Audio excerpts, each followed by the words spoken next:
박근혜 대통령의 대국민 담화에도 불구하고 야권이 대통령 탄핵을 강행키로 하면서 전국이 막다른 국면으로 치닫고 있습니다. 이런 가운데 탄핵 정국에 캐스팅 보트를 쥔 새누리당 비박계 의원들의 행보에 정치권의 이목이 쏠리고 있습니다. 이상일 전 새누리당 의원, 박수현 전 더불어민주당 의원 두 분 모셨습니다. 어서 오십시오. 안녕하세요. 말씀드린 대로 더불어민주당과 국민의당 등 야3당이 대통령이 어제 제안한 임기 단축 위한 여야 협상을 거부하기로 했습니다. 그러면서 오는 2일 탄핵을 최대한 추진한다고 거듭 의사를 밝혔습니다. 추미애 대표, 박지원 대표의 얘기 들어보십니다. 박근혜 대통령이 사익을 추구하지 않았다면 우리 온 국민이 바보란 말씀입니까?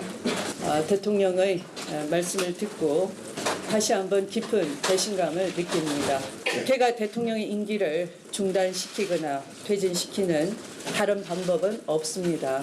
오로지 남아있는 유일한 방법은 헌법에 따른 탄핵 소추뿐입니다.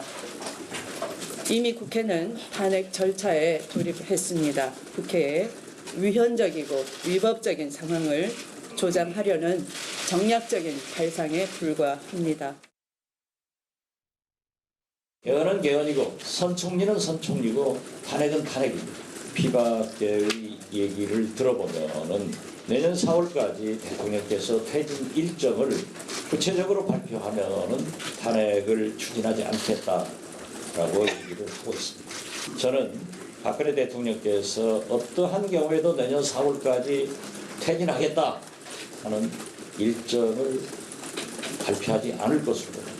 박근혜 대통령을 탄핵시키지 않으면 비박은 죽습니다. 12월 2일이 불가능하면 마지막 기회인 12월 9일까지 함께하자 요구를 합니다. 더불어민주당 추미애 대표, 다시 한번 깊은 배신감을 느낀다. 박 대통령, 남은 유일한 방법은 헌법을 통한 탄핵소추다. 박지원 비대위원장, 어떤 경우에도 박 대통령 내년 4월 말까지 탄핵 물러나지 않을 것이다. 박통을 탄핵시키지 않으면 비박은 죽는다라고 주장을 했습니다. 의원님, 야3당이 임기 단축 협상 없다. 못 받고 나선 이유 어떻게 해석하시는지요? 지금 추미애 민주당 대표 말씀 들어보니까 불과 엊그제까지 질서 있는 퇴진을 이야기를 하셨는데 그거는 헌법에 없는 거라고 하셔서 약간 당황스러운데 지금 야3당이 이렇게 거부하는 까닭은 제가 보기에 지금 어제 야3당 반응에 다 녹아 있습니다. 뭐냐면 대통령의 어제 담화가 이 탄핵 국면에서 야당을 교란하기 위한 거 아니냐. 우리 야당과 국회가 합의 못할 걸 뻔히 알면서 국회로 공을 돌린 거 아니겠느냐. 이런 이야기인데 사실은 그런 사정이 있습니다. 왜냐하면 어제 대통령의 임기 단축을 포함한 진퇴 문제 이렇게 표현을 했기 때문에 임기 단축을 할 수 있는 건 사실 개헌이란 말이에요. 그러니까 박근혜 대통령이 개헌 이야기는 안 했지만 개헌 이슈를 또 던진 셈이니 개헌에 대해서는 심지어 민주당 내에서도 생각이 다르잖아요. 그러니까 야당은 이 문제를 받아버릴 경우에 논란에 빠져버리는 거예요. 그리고 일정을 만들기가 어려운 상황. 그러니까 우리는 탄핵으로 갈 수밖에 없다. 이제 이래서 탄핵 대우를 형성하고 있는데 저는 이렇게 생각합니다. 대통령이 어제 검찰의 공소장을 전면 부인한 거는 정말 매우 잘못됐고 이 검찰 수사를 모두 부인한 거예요. 근데 검찰은 증거와 진술에 입각해서 공소장을 만들었고 99% 자신한다고 보는데 지금 모든 국민이 검찰 공소장은 상당히 검찰이 잘한 수사의 결과라고 보고 있는 거 아니겠습니까?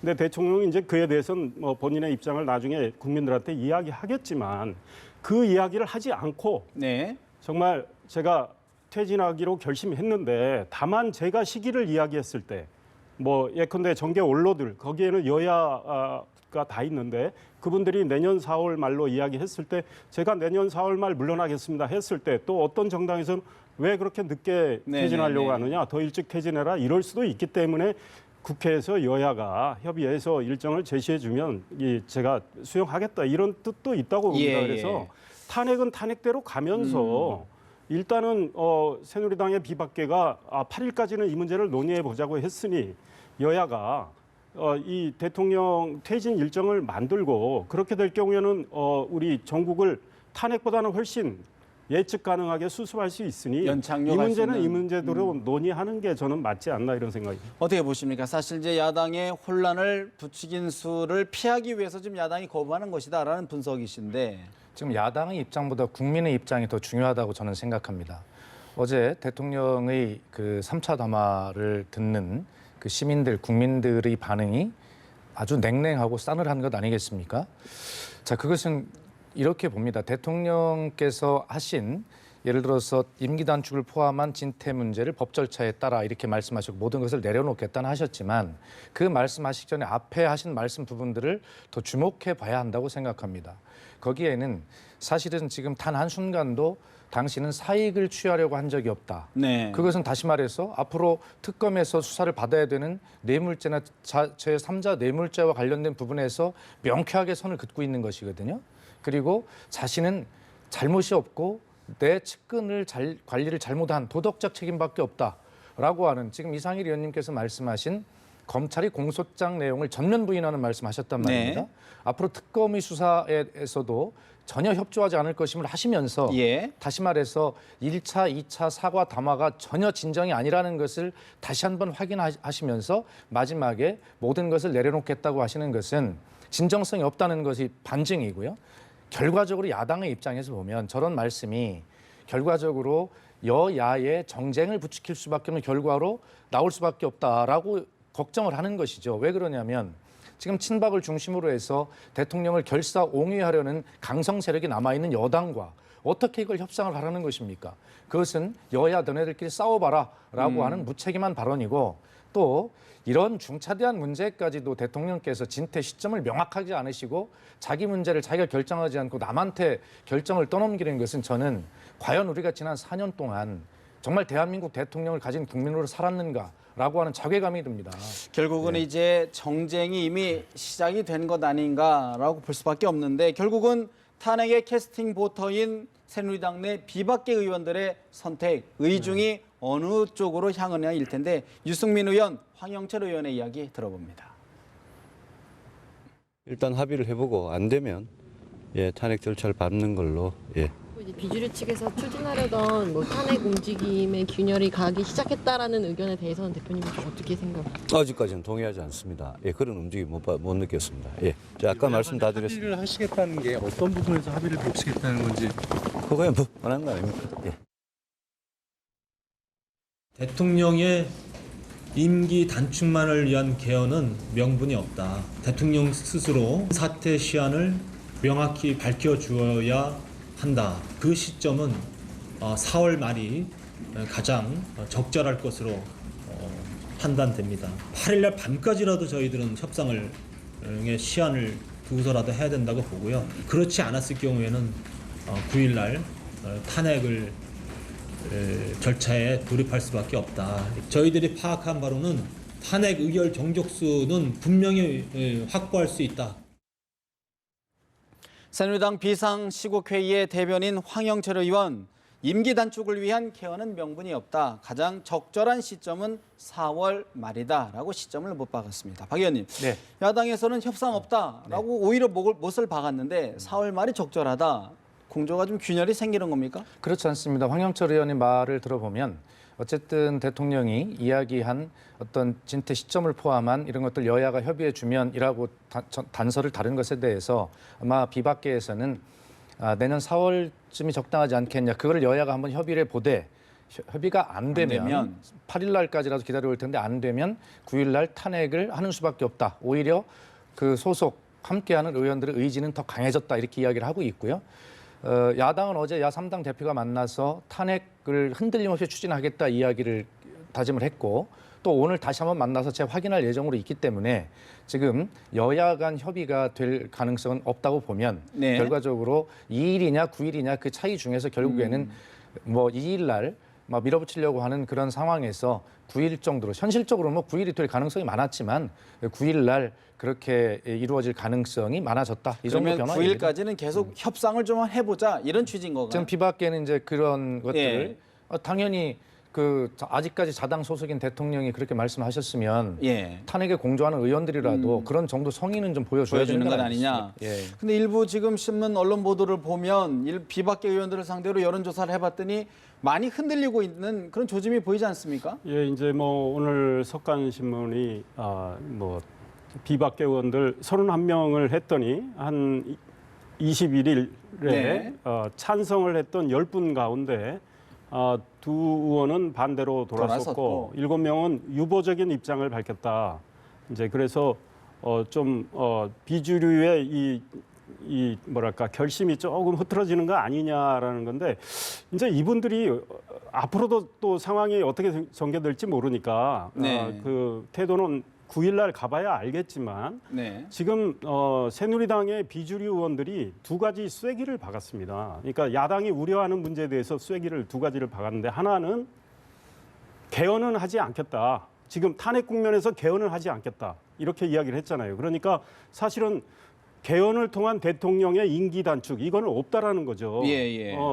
그다음 또 하나는 탄핵은 반드시 9일 날은 하겠다라는 하겠다. 입장 아니에요. 그러니까 야당에서 그러면 우려하는 두 가지가 비주류 때문에 해소가 됐다면 탄핵으로 가서 헌재에서 심판하는 그 기간이 언제가 될지 모르잖아요. 180일 안에 되겠지만은 네. 뭐 내년 4월 이후에 헌재 결정이 나올 수도 있고 하니 네. 그때 그렇게 되면은 황교안 지금 총리가 대통령 권한 대행을 해서 이 국정을 이끌어 가야 되는데 정말 네. 식물 상태에서 이끌어 가면 국가 이계가 심화가 되니까 대통령이 퇴진 일정을 국회에서 정해주면 네. 보다 예측 가능하고 투명한 지금 이런 이제 그 로드맵을 네, 만들면 말씀 국정 중에 지금 관리가 된다는 거죠. 속보로 좀 나왔는데 지금 박근혜 대통령이 특별검사로 박영수 변호사, 검사 출신의 박영수 변호사를 특검으로 임명했다라는 지금 특보 계속이 나오는데요. 사실은 좀 이 부분도 좀 짚어봐야 될 것 같아요. 네. 조승식 변호사, 박영수 변호사 두 분 중에 이제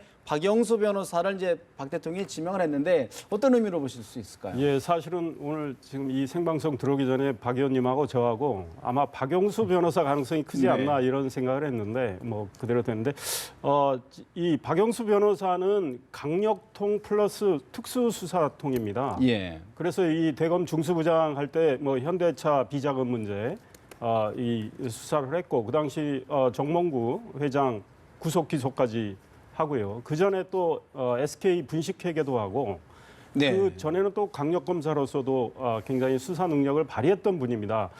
김대중 대통령 시절에 청와대 사정비서관으로 활동을 해서 지금 당시 청와대 공보수석을 하셨고 나중에 비서실장 하신 박지원 또 비대위원장하고도 가까운 사이라고 알려져 있죠. 예. 그 박지원 비대위원장이 아마 그래서 추천한 거로 또 알려져 있는데 언론에 보니까 우병우 사단의 한 사람인 걸로 알려진 국정원의 2차장 검사 출신 그분이 아주 그 박영수 변호사하고 친분이 두텁다고 하는데 지금 뭐 이런 친분 관계를 떠나서 제가 보기에는 지금 국민적 관심사입니다. 이건 국민이 분노하고 있는 사안이기 때문에 박영수 변호사가 정말 철저히 수사를 할 걸로 보입니다. 게다가 검찰이 수사를 많이 했기 때문에 지금 검찰 수사에 대해서 뭐 잘못됐다고 지적하는 국민들은 거의 없잖아요.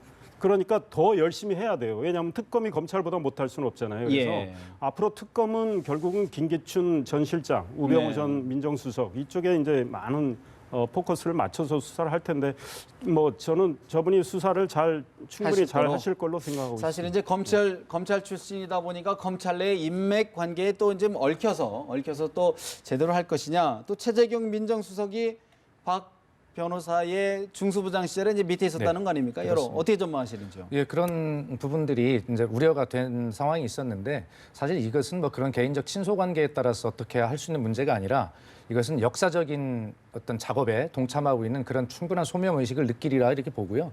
또 박지원 원내대표도 그런 저런 것들을 다 알면서도 이제 선택을 하고 상의를 했을 거 아니겠습니까? 그리고 이것은 개인의 명예도 걸려 있는 문제입니다. 역사적 문제일 뿐만 아니라 더구나 지금 검찰이 수사가 너무 많이 진행되고 자료가 확보된 측면이 있기 때문에 검찰의 수사보다 사실은 성과를 더 내야 될 상황이고요. 또 특검은 매일매일의 상황에 대해서 사실은 브리핑을 하겠다라고 하는 계획을 가지고 있기 때문에 굉장히 아마 그 성과에 굉장히 얽매이게 될 텐데. 어떤 부분을 좀 예. 특검이 좀 집중적으로 검찰에 비해서 어떤 부분을 좀 집중적으로 봐야 할까요? 아무래도 지금 말씀하셨지만 김기춘, 우병우 부분 이 부분 남아 있고요. 그다음에 뭐 세월호 7시간 같은 부분 남아 있을 것이고요. 뭐 그런 측면을 더구나 이제 지금 그 박근혜 대통령의 뇌물죄나 제3자 뇌물죄와 예. 관련된 기업과의 관계 이런 부분들을 검찰이 지금 일주일밖에 시간이 남지 않았고 오늘 그렇죠. 특검 임명이 되면 이제 검찰 수사는 중단되는 거 아니겠습니까? 네네. 그 부분이 아마 향후에 가장 중요한 핫한 이슈가 되지 않겠나 이렇게 예상해 봅니다. 사실 이제 여러 풀어야 될 의혹, 쟁점들이 있는데 먼저 박근혜 대통령의 제3자 뇌물죄에 대한 부분인데 어제 박 대통령 좀 전에 말씀 주셨던 것처럼 공적인 고민이었다, 사적인 이득이 없었다라고 얘기했는데 적잖은 논란이 있는 것 같아요. 박근혜 대통령의 그동안의 언급들을 좀 저희가 준비를 해봤는데 한번 들어보실까요? 최순실 씨는 과거 제가 어려움을 겪을 때 도와준 인연으로 지난 대선 때 주로 연설이나 홍보 등의 분야에서 도움을 받은 적이 있습니다.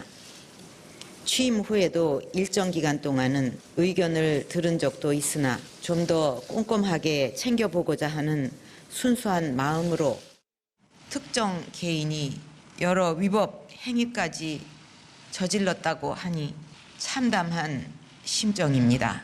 검찰의 조사에 성실하게 임할 각오이며 특별 검사에 의한 수사까지도 수용하겠습니다.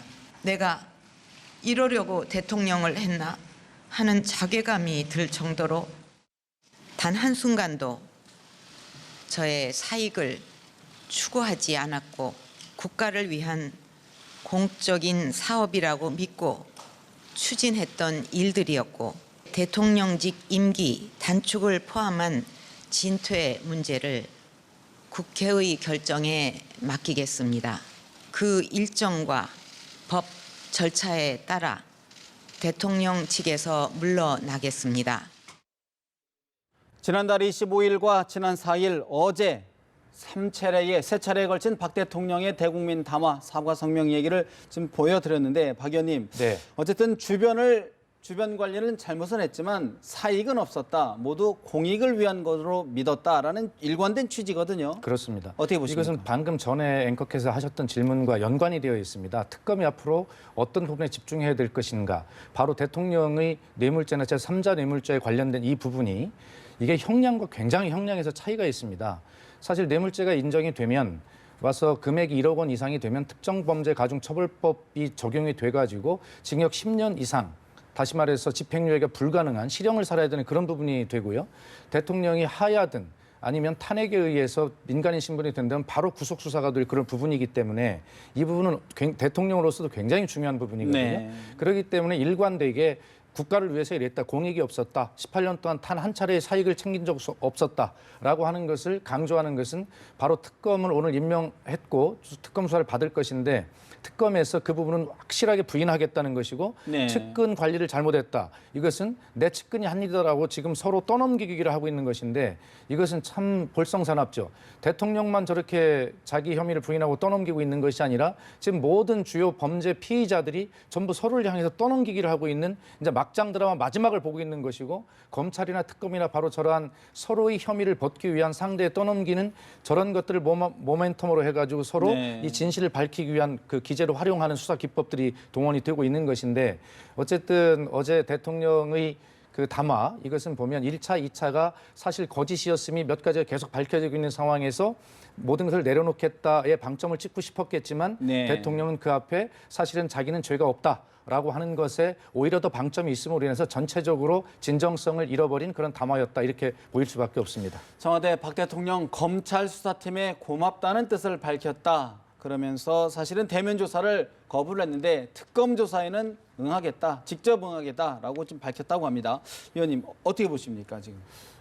글쎄요, 뭐 검찰에 고맙다는 뜻을 밝힌 거는 좀 그냥 예. 의례적인 저기 같습니다. 왜냐하면 검찰 수사를 받겠다고 했는데 받지 않으셨잖아요. 사실은 검찰이 3차례, 4차례 대면 수사 요청을 했는데 거기서도 이야기를 하고 또 특검은 특검대로 받고 이랬어야 그래도 좀 정정당당한 모습인데 매우 잘못됐다고 생각하고 지금 박 의원님 말씀하신 대로 지금 특검에서는 결국은 제3자 뇌물죄하고 뇌물죄 이 문제가 수사에 초점이 될 텐데요. 지금 대통령의 이 법의식이 굉장히 문제가 있다고 저는 생각을 합니다. 왜냐하면 두 재단 설립과 관련해서는 정말 나라를 위해서 뭐 문화 융성과 스포츠 인재 육성을 위해서 순수한 마음에서 했다고 주장할 수는 있어요. 그런데 다른 문제들, 예컨대 최순실 씨가 부탁한 문제 있잖아요. 그 딸 정유라 씨 친구의 아버지가 흡착제 제도사를 하고 있는데 네. 그 현대차에 그 납품을 시켜라. 그다음에 차은택 씨하고 가까운 두 사람을 KT에 취직을 시켜라. 최순실 씨가 실제 소유한 플레이그라운드라는 광고 회사에 광고를 현대차 70억, KT 68억 이거 줘라. 대통령이 전부 지시하에서 안종범 전 수석이 이행한 거로 돼 있잖아요. 이게 어떻게 사익 추구가 아니냐 이거죠. 그러니까 국민들이 생각하는 법의식과 너무 차이가 있어서 그래서 국민들이 분노하고 있는데 이거를 대통령은 지금 인식을 못하고 계시다는 거죠. 그리고 실제로 청와대 관계자들도 그 뭐 일종의 민원을 처리한 건데 이런 이야기를 하고 있어서 정말 참 답답하게 생각을 했습니다. 그래서 이 문제에 대해서 뭐 특검이 제대로 밝혀야 되는 거죠. 또 하나 사실 이제 국민들의 의혹 중에 하나가 이제 과연 지난 2014년 4월 16일 세월호 참사 당일 7시간 행적에 대한 의혹, 관심 굉장히 증폭되고 있는 상황 아니겠습니까? 어떻게 보실까요? 이런 부분도 좀 밝혀질까요? 아마 이제 밝혀지리라 그렇게 보고요. 또 당연히 밝혀져야 합니다. 그 300명이 넘는 생떼 같은 우리 자식들이 바닷속에 수장되고 있는 그 순간을 대통령께서 모르고 계셨다. 아무 일도 하지 않았다. 관저에 계신 것 하나가 2년 6개월 만에 유일하게 밝혀진 사실입니다. 아니 대통령이 그날 어디에 있었냐는 사실 하나를 밝히는데 2년 6개월씩 걸립니까? 그만큼 숨기고 싶은 것이 많은 것이죠. 대통령으로서 국민의 생명과 안전을 지켜야 할 그런 임무를 다하지 않은 것입니다. 그럼 왜 그 일을 다하지 못했는가? 공직자 그 근무 시간에 도대체 최고 통치권자가 무엇을 했는가에 대해 지금 반드시 밝혀져야 될 문제고요. 지금 이제 하나하나 조각들이 이제 막 나오기 시작하고 있는데 이것을 어떻게 이제 맞춰가느냐 문제인데 그 엊그제 간호장교 문제 이제 국내에 머물고 있다라는 간호장교는 그날 대통령을 대면한 적이 없다 이렇게 이야기하지만 지금까지 밝혀본 거 보면요 전부 다 처음에는 아니었습니다. 그런데 다 사실인 것으로 하나씩 드러나고 있죠. 그런 측면에서 이 역사적 정의, 진실이라고 하는 것은 아무리 덮으려고 해도 덮어지지 않고 사실 이 촛불이라고 하는 거, 이 등잔이라고 하는 것은 그것을 아무리 다른 걸로 덮어놓는다고 하더라도 빛은 발하게 되어 있다. 그렇기 때문에 정말 그 덮어놓은, 그릇으로 덮어놓은 그 안에 있는 밝은 이 진실이라고 하는 것이 이제 서서히 빛을 발하기 시작했기 때문에 이것이 완전히 뒤집어지는 그런 날이 있을 것이고 특검에서도 그 문제를 정확히 할 것이고 아마 대통령께서 지금 질의응답을 하시겠다는 거 아닙니까? 그렇습니다. 그날 기자들이 틀림없이 집중적으로 물을 텐데요. 아마 그것을 가장 관심 있게 아마 저도 보려고 기대하고 있습니다. 어떻게 보십니까? 7시간 의혹. 예, 뭐 이미 박 의원님 이야기하셨지만 이거는 전 국민의 관심사가 이미 돼버렸습니다. 왜냐하면 청와대가 바로 당시에 제대로 밝혔다면 여기까지 안 왔어요. 그런데 이제는 뭐 많은 의혹 제기들이 있기 때문에 반드시 규명이 돼야 된다고 생각합니다. 다만 특검법상 지금 14개 항목에 들어가 있지 않은데 이제 수사 과정에서 인지된 관련 사건으로 해서 뭐 특검이 저는 수사를 해야 된다고 봅니다.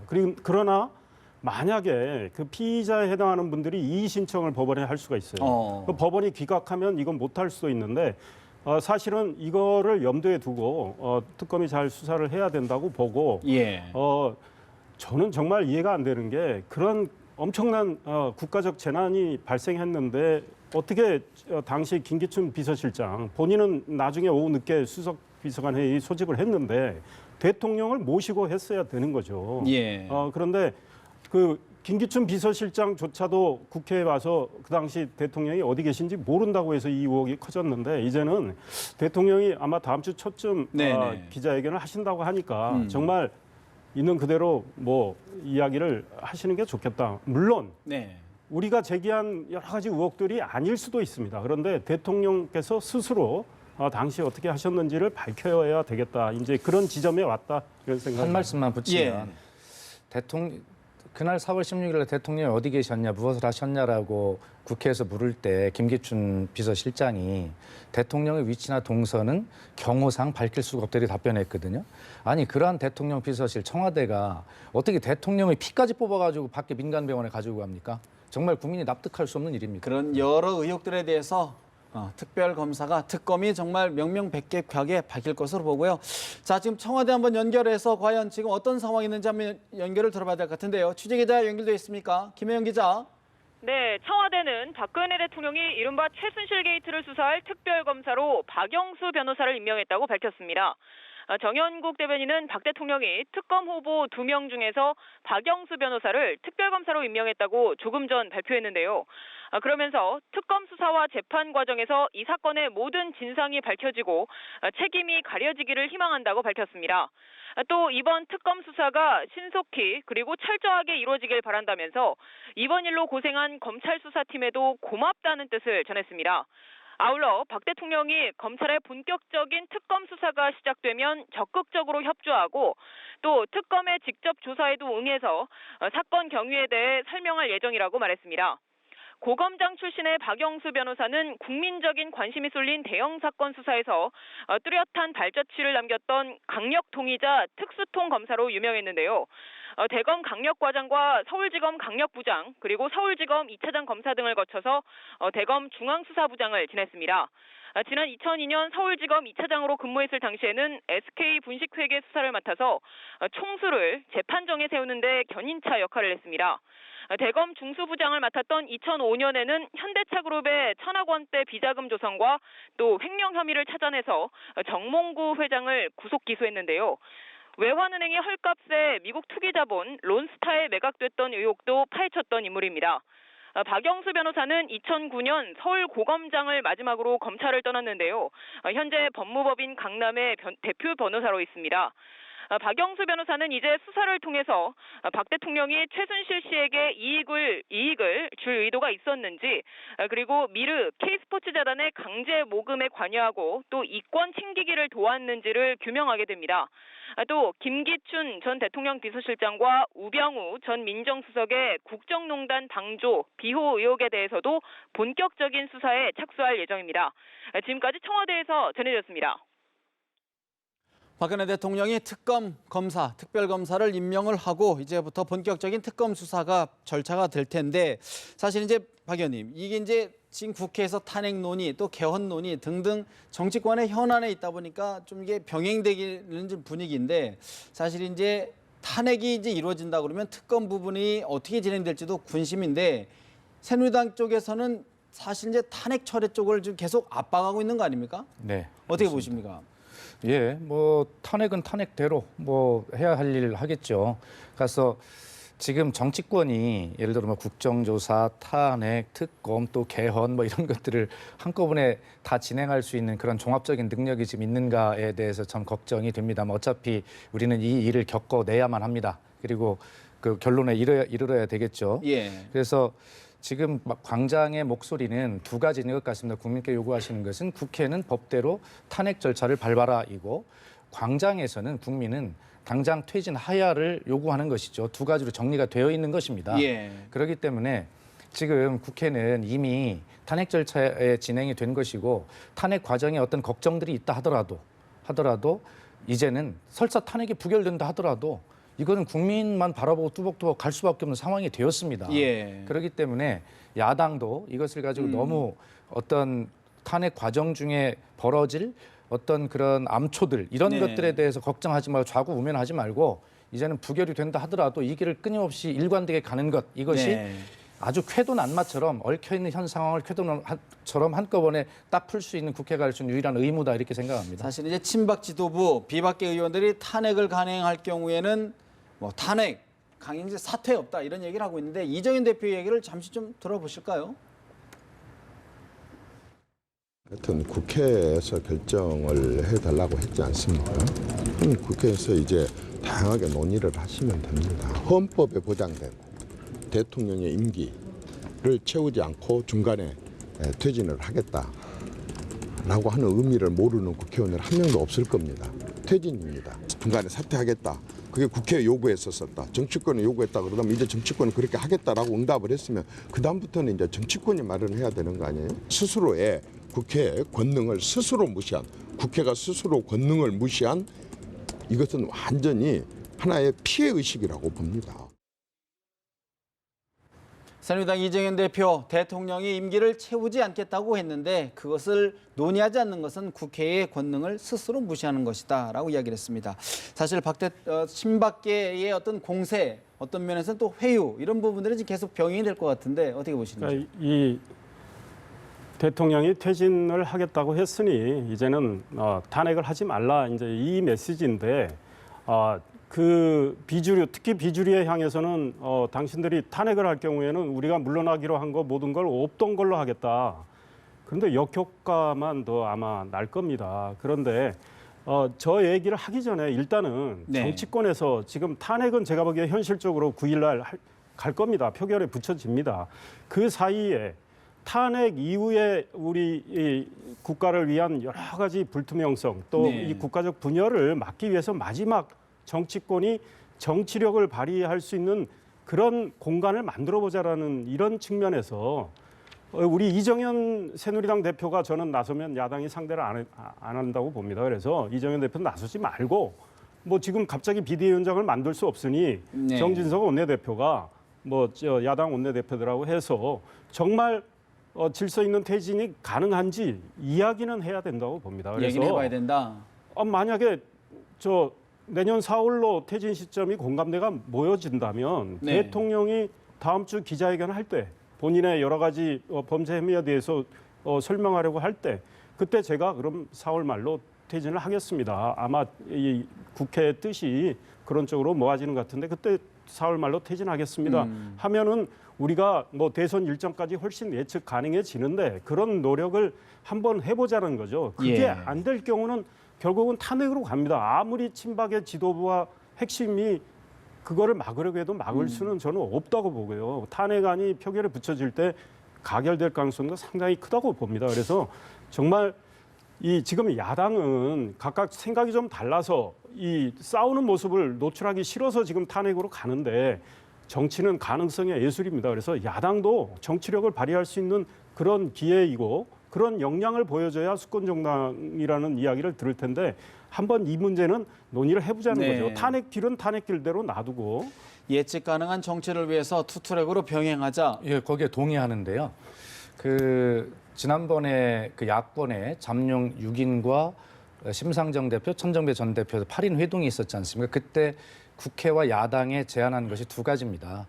탄핵은 탄핵대로 할 것을 물꼬를 터라라고 요구했고 그다음에 국정 공백을 최소화하기 위한 로드맵을 마련해서 제시하라. 이렇게 두 가지인데 바로 그것이 앵커께서 말씀하신 투트랙이거든요. 네. 지금 이상일 의원님 말씀하신 대로 상당히 일리가 있는 것이 어제 대통령께서 담화를 하시면서 거기서 진퇴 시점을 분명히 못을 박아주셨어야 돼요. 근데 그것을 명확하게 하지 않으시니까 오늘 외신들도 보니까 뭐 BBC 다르고 아사히 다르고 다 달라요. 해석이. 아니 어떻게 이런 중요한 대통령의 진퇴와 관련한 문제를 외신마저도 서로 해석이 분분하게 불분명해합니까?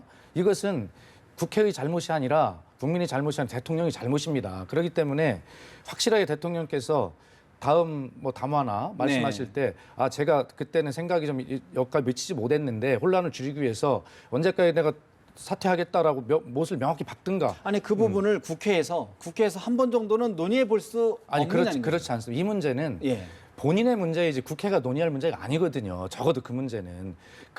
대통령께서는 내가 그때까지 사퇴를 할 테니까 그 국정 공백을 메우고 차기 정권을 창출하기 위한 문제를 어떻게 할 것인가를 국회가 논의해달라. 이 정도를 국회에 넘겨주셔야지 퇴진 시점도 국회 보고 정하라 하는 것은 말이 아니죠. 그래서 거기다가 대통령이 하신 말씀이 이 법 절차에 따라거든요. 근데 법 절차에 따라서는 탄핵이라고 하는 것이 유일한 법 절차인 것 같지만 임기 단축을 포함한 법 절차라는 것은 개헌을 통해서 임기 단축을 할 수 있는 방법밖에 없거든요.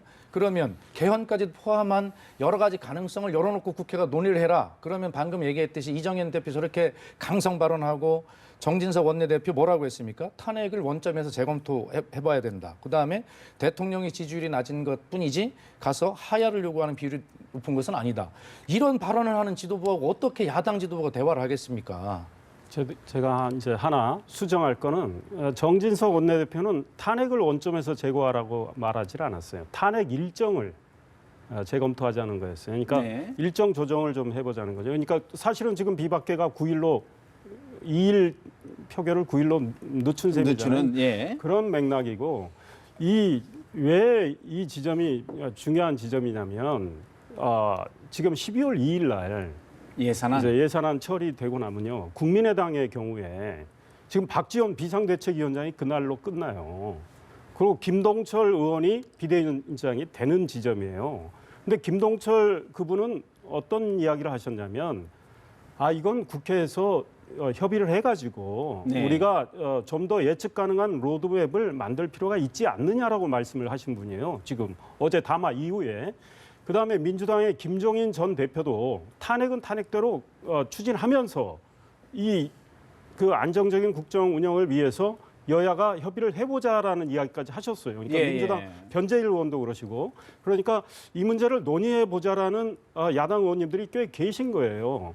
그래서 정말 뭐 공개적으로 안 만나더라도 물밑에서 뭐 서로 이야기를 해보고. 해서 어느 정도 공감대가 형성이 됐을 때 그걸 뭐 대통령에게 이야기해서 대통령이 뭐 다음 주 초에 기자회견을 하신다니까 그 형식이 어떻게 될지 몰라도 모아진다 그러면 탄핵 전에 이 문제에 대한 정리, 대통령의 퇴진 시기에 대한 정리가 들어가는 거고 다만 개헌에 대한 걱정은 정말 하실 필요가 현재로서는 없는 게 새누리당 비주류가 임기 단축을 개헌을 통해서 하진 않겠다고 했어요. 그러니까 대통령한테 이 시기에 퇴진하라는 이야기를 해주면 대통령은 결단을 해서 그때 퇴진을 하면 결과적으로는 야당이 지금까지 이야기했던 질서 있는 퇴진이 된다라는 거 아니겠습니까? 그래서 제가 보기에는 이제 개헌 문제는 나중에 나옵니다. 그러나 이번과 개헌은 결부할 필요가 없고 그 걱정 안 하셔도 될 것 같아요. 아니 그러니까 그렇게 해석을 하면 그런 것인데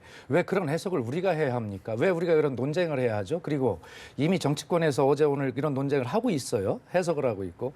그래서 대통령께서 좀 기왕에 다른 정치적 의도가 있다라고 오해를 받지 않으시려면 퇴진 시점을 본인이 명쾌하게 못을 박아주시고 그리고 아까 앵커도 지적하신 어떤 국정 공백을 비롯한 차기 정권의 출범 문제에 관련한 국민이 걱정하시는 부분에 대해서 의회가 머리를 맞대고 그것을 논의해달라. 그러면 논점이 아주 명쾌해진다. 이런 말씀을 드리는 것입니다. 알겠습니다. 사실 박 대통령의 3차 대국민 담화에도 불구하고 이번 주에 또다시 대규모 촛불 집회가 예정돼 있다고 합니다. 과연 민심의 향배 어느 쪽으로 향할지도 주목이 됩니다. 두 분 말씀 여기서 드려야 될 것 같습니다. 새누리당 이상일 전 의원, 더불어민주당 박수현 전 의원과 정치 현황 짚어드렸습니다. 말씀 고맙습니다. 감사합니다.